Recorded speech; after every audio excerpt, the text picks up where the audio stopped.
जय हिंद दोस्तों, कैसे हैं आप लोग। आई होप आप लोग अच्छे होंगे, मस्त होंगे, स्वस्थ होंगे और एंजॉय भी करते रहेंगे अपने लाइफ को। तो देखिए दोस्तों, आज हम आप लोग के बीच इंडियन पॉलिटी का बहुत ही महत्वपूर्ण टॉपिक लेके आ चुके हैं। वो है दोस्तों भारत का राष्ट्रीय प्रतीक, है ना। एक मिनट थोड़ा सा, हाँ, एक मिनट रुकेंगे आप लोग। भारत का राष्ट्रीय प्रतीक के बारे में आप लोग को मैं बताने वाला हूँ, जहाँ से हर एक कंपटीशन के एग्ज़ाम में दोस्तों यहाँ से एक या दो क्वेश्चन आप लोग को देखने को मिलेगा। ठीक है, तो चलिए वीडियो को स्टार्ट करते हैं। और हाँ दोस्तों, वीडियो को स्टार्ट करने से पहले अगर आप लोग इस चैनल पर नए आए होंगे तो चैनल को सब्सक्राइब कर लीजिएगा, ताकि इसी तरह का नोटिफिकेशन आपको मिलता रहे, है ना, अपडेट मिलता रहे। और अच्छा लगे तब ही लाइक कीजिएगा, otherwise as you like. Okay, चलिए हम लोग स्टार्ट करते हैं। देखिए, राष्ट्रीय ध्वज के बारे में हम लोग आज जानेंगे। तो भारत संविधान सभा ने तिरंगा का प्रारूप दोस्तों 22 जुलाई 1947 को अपनाया था। यानी दोस्तों भारतीय झंडा जो है हम लोग का फ्लैग, इंडियन फ्लैग, उसको कब अपनाया गया था? तो 22 जुलाई 1947 को। क्लियर। भारतीय तिरंगा की लंबाई और चौड़ाई का जो अनुपात होता है दोस्तों, वो कितना होता है? वो 3 अनुपात यानी 3:2 होता है। कितना होता है? 3:2 होता है। ओके, चलिए आगे बढ़ते हैं। भारतीय ध्वज में समान अनुपात में 3 पट्टियाँ होती है। जैसा कि आप लोग जानते हैं कि हम लोग का जो झंडा है उसमें कितना कलर है दोस्तों? 3। पहला है केसरिया, दूसरा सफ़ेद है एंड ग्रीन कलर होता है। ठीक है। सफ़ेद पट्टी के बीच में नीले रंग का एक चक्र होता है, जिसमें कितना तिल्लियाँ होता है? ये क्वेश्चन बहुत बार पूछा गया है। 24 तिल्लियाँ होता है। ठीक है। उसके बाद देखते हैं इसे, यानी भारत का जो मतलब ये जो तिल्लियाँ हैं दोस्तों, नीले रंग का चक्र जो है, इसको कहाँ से लिया गया है? तो याद रखिएगा, सारनाथ में स्थित अशोक के सिंह स्तंभ पर बने इस चक्र से लिया गया है दोस्तों। ठीक है, याद रखिएगा। राष्ट्रीय ध्वज का केसरिया रंग क्या चीज़ को डिनोट करता है दोस्तों? तो याद रखिएगा, जागृति, शौर्य और त्याग का प्रतीक है दोस्तों। केसरिया रंग क्या चीज़ का प्रतीक है? जागृति, शौर्य और त्याग का प्रतीक है। ठीक है, चलिए आई होप आप ये सेशन आप लोग को समझ मतलब ये यहाँ तक आप लोग को समझ में आ गया होगा। तो चलिए आगे की ओर बढ़ते हैं। अगर अच्छा लगे तो लाइक कर दीजिएगा सभी आदमी, है ना। चलिए तो आगे की ओर बढ़ते हैं हम लोग। राष्ट्रीय ध्वज का सफ़ेद रंग क्या चीज़ को सूचित करता है? तो याद रखेंगे, सत्य और पवित्रता का, है ना। उसके बाद हरा रंग क्या चीज़ को दर्शाता है? तो जीवन समृद्धि का प्रतीक है दोस्तों। हरा रंग क्या चीज़ का प्रतीक है? जीवन, समृद्धि, हरियाली का प्रतीक है। ठीक है। उसके बाद 23 जनवरी 2004 को, वेरी वेरी इंपॉर्टेंट क्वेश्चन है, यहाँ से बन जाएगा। 23 जनवरी 2004 को सुप्रीम कोर्ट ने घोषणा किया कि संविधान के अनुच्छेद 19 के 1 में यानी क में राष्ट्रीय झंडा फहराना नागरिकों का मूल अधिकार है। यानी दोस्तों इंडियन फ्लैग जो है उसको फहराना नागरिकों का फंडामेंटल राइट्स है, ऐसा कौन कहा? सुप्रीम कोर्ट ने कहा। कौन सा अनुच्छेद के तहत? 19A के तहत। याद रखिएगा। और कब? 23 जनवरी 2004 को। याद रखिएगा, है ना। ये क्वेश्चन बहुत यहाँ से क्वेश्चन आप लोग को एक बन सकता है। उसके बाद राष्ट्रपति, प्रधानमंत्री, उपराष्ट्रपति का निधन होने पर पूरे देश में राष्ट्रीय झंडा यानी झंडा को 12 दिन के लिए क्या किया जाता है? झुका दिया जाता है। तो याद रखिएगा, जब देश के राष्ट्रपति हो या उपराष्ट्रपति हो या प्रधानमंत्री हो, जब उसका निधन हो जाता है, मृत्यु हो जाती है, तो इंडियन फ्लैग को कम से कम 12 दिन तक क्या किया जाता है? झुकाया जाता है। याद रखिएगा, यहाँ से क्वेश्चन बन सकता है। ठीक है। उसके बाद पूर्व राष्ट्रपति, पूर्व प्रधानमंत्री, पूर्व उपराष्ट्रपति का जब निधन हो जाता है तो पूरे देश में कितना दिन तक झंडा को झुकाया जाता है? तो याद रखिएगा 7 दिन, है ना। यहाँ से भी क्वेश्चन बन सकता है कि जब कोई राष्ट्रपति रिटायर्ड हो गया, यानी पूर्व राष्ट्रपति, पूर्व प्रधानमंत्री और पूर्व उपराष्ट्रपति, ये सब निधन हो जाता है, तो कितने दिन तक झंडा को झुकाया जाता है? तो 7 days. Okay, so this question is very very important. चलिए, तो उसके बाद भारत सरकार ने 26 जनवरी 1950 को, यहाँ से क्वेश्चन बनेगा, सारनाथ स्थित अशोक स्तंभ को राज का चिन्ह के रूप में स्वीकारा था। यानी राज का चिन्ह क्या है भैया? अशोक स्तंभ है। इसको कब स्वीकारा गया? 26 जनवरी 1950 को स्वीकारा गया था। ठीक है। और इस मतलब स्तंभ में दोस्तों याद रखिएगा 4 सिंह का फिगर है। यानी उसमें कितना सिंह है दोस्तों? 4। 3 तो सामने से दिखता है, एक पीछे हो जाता है, इसलिए वो दिखाई नहीं पड़ता है। तो यहाँ से ये क्वेश्चन बन जाएगा। ठीक है। चलिए नेक्स्ट स्लाइड की ओर आते हैं।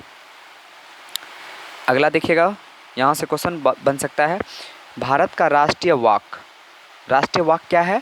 सत्यमेव जयते। सत्यमेव जयते ये कहाँ से लिया गया है दोस्तों? तो याद रखिएगा मुंडकोपनिषद से लिया गया। यहाँ से क्वेश्चन पूछ दिया जाता है कि भारत का जो राष्ट्रीय वाक्य है सत्यमेव जयते वो कहाँ से लिया गया है? तो मुंडकोपनिषद से लिया गया है, याद रखेंगे।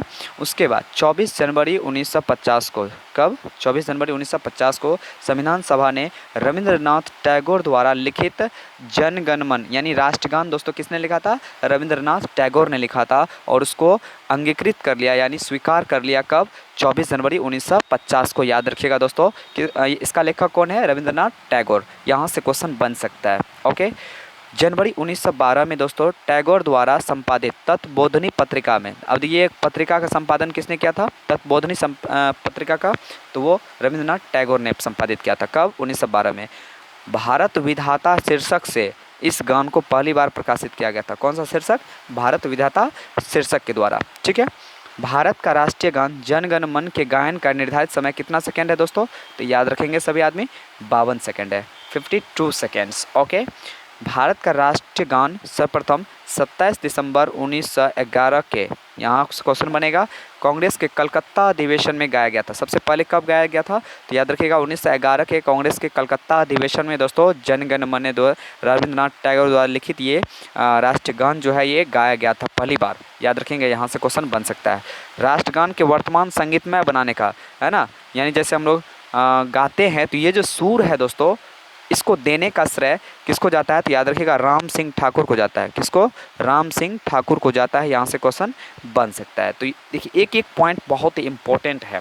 ओके, चलिए तो आगे की ओर बढ़ते हैं। आई होप आप लोग को अच्छा लग रहा होगा सेशन। अच्छा लगे तो लाइक कर दीजिए और अपने सभी प्यारे मित्रों को शेयर कर दीजिए। ठीक है, चलिए। रविंद्रनाथ टैगोर के गीत आमार सोनार बांग्ला, ये आमार सोनार बांग्ला का एक गीत है। किसका है? रविंद्रनाथ टैगोर, है ना। अमार सोनार बांग्ला बांग्लादेश का राष्ट्रगान है। ये किसका राष्ट्रगान है भाई? बांग्लादेश का राष्ट्रगान है और इसका लेखक कौन हो जाएगा? रविंद्रनाथ टैगोर। ठीक है। भारतीय संसद के अधिवेशन का प्रारंभ जो होता है यानी संसद का प्रारंभ जो होता है वो राष्ट्रीय गान से शुरू होता है यानी जनगण मन से शुरू होता है और समापन जो होता है दोस्तों वंदे मातरम यानी राष्ट्रगीत से समापन होता है। याद रखेंगे। बंकिम चंद्र चटर्जी के उपन्यास आनंद मठ से वंदे मातरम को संविधान सभा ने 24 जनवरी 1950 को राष्ट्रगीत के रूप में स्वीकारा था। ये क्वेश्चन बहुत इंपॉर्टेंट है कि बंकिम चंद्र चटर्जी द्वारा एक किताब लिखा गया है आनंद पंड और आनंद मठ से ही दोस्तों राष्ट्रीय गीत जो है वंदे मातरम लिया गया है और इसको संविधान सभा द्वारा कब अंगीकृत किया गया, स्वीकारा गया? 24 जनवरी 1950। यानी राष्ट्रगान भी 24 जनवरी 1950 और क्या बोलते हैं राष्ट्रगीत भी 24 जनवरी 1950। याद रखिएगा। भारत का राष्ट्रीय गीत वंदे मातरम सर्वप्रथम कलकत्ता के अधिवेशन 1896 ईस्वी में गाया गया था। कब? 1896। लेकिन राष्ट्रीय गान कब गाया था? तो 1911 के कलकत्ता अधिवेशन में गाया गया था। इसके गायन का निर्धारित समय कितना है? तो 1 मिनट 5 सेकेंड है। कितना है? 1 मिनट 5 सेकेंड। यहाँ से आप लोग याद रखेंगे। भारत का झंडा गीत क्या है? विजय विश्व तिरंगा प्यारा झंडा ऊंचा रहेगा हमारा गीत के लेखक कौन है? तो याद रखेंगे श्यामलाल गुप्त पार्षद। कौन थे? श्यामलाल गुप्त पार्षद। यहाँ से क्वेश्चन बन सकता है। Okay, so this point is very very important. चलिए अगला सवाल आ जाइएगा। और ओह माय गॉड, एक मिनट आप लोग रुकेंगे। हाँ चलिए, तो ये रहा। अब देखते हैं इसके बारे में। देखिए झंडा गीत सर्वप्रथम 1925 में, झंडा गीत मतलब अभी तुरंत हम बताएं, झंडा गीत 1925 में कांग्रेस के कानपुर अधिवेशन में गाया था। सबसे पहले कब गाया गया था? 1925 के कांग्रेस अधिवेशन में गाया गया था। झंडा गीत को 1938 के हरिपुरा अधिवेशन में भारतीय झंडा गीत के रूप में इसको घोषित किया गया था। याद रखिएगा। अब एक बार रिवाइज कर लेते हैं। राष्ट्रीय गान कलकत्ता 1911 के कलकत्ता अधिवेशन में गाया गया था पहली बार। राष्ट्रीय गीत यानी वंदे मातरम 1896 के कलकत्ता अधिवेशन में गाया गया था पहली बार। उसके बाद भारत का राष्ट्रीय झंडा गीत जो है वो 1925 में कांग्रेस के कानपुर अधिवेशन में गाया गया था। लेकिन इसको झंडा गीत को 1938 के हरिपुरा अधिवेशन में झंडा गीत के रूप में घोषित किया गया था संविधान सभा के द्वारा। याद रखेंगे। भारत का राष्ट्रीय कैलेंडर शक संवत जो कि 78 ईस्वी में दोस्तों शुरुआत किया था, किसने किया था? तो कनिष्क नामक, है ना, कनिष्क नामक शासक ने किया था। और इसी के समय दोस्तों चतुर्थ बौद्ध संगीत हुआ था कुंडलवन में। याद रखेंगे।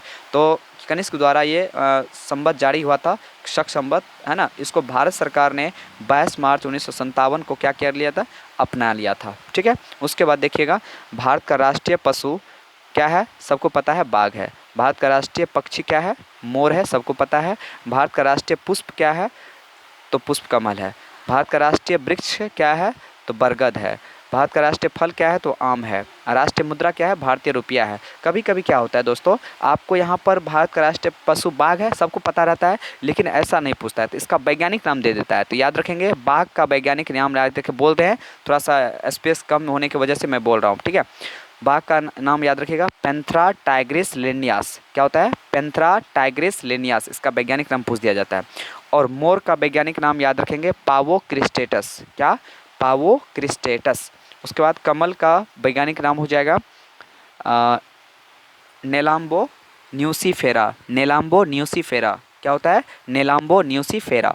बरगद का वैज्ञानिक नाम क्या हो जाएगा, तो याद रखेंगे फाइकस बेंगालेंसिस।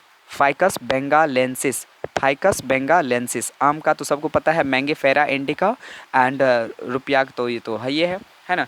तो ये सेशन यहाँ तक हो चुका समाप्त। आई होप आप लोग को ये सेशन अच्छा लगा होगा। अगर अच्छा लगा होगा तो ज़रूर कमेंट करके बताएंगे कि कैसा लगा, ताकि मैं नेक्स्ट वीडियो जो लेकर आऊँ, है ना, आप लोग के कमेंट के ही थ्रू मैं लेके आऊँगा, ठीक है। तो ज़रूर आप लोग कमेंट करेंगे। चलिए, तो फिर मिलते हैं नेक्स्ट सेशन में। Good bye.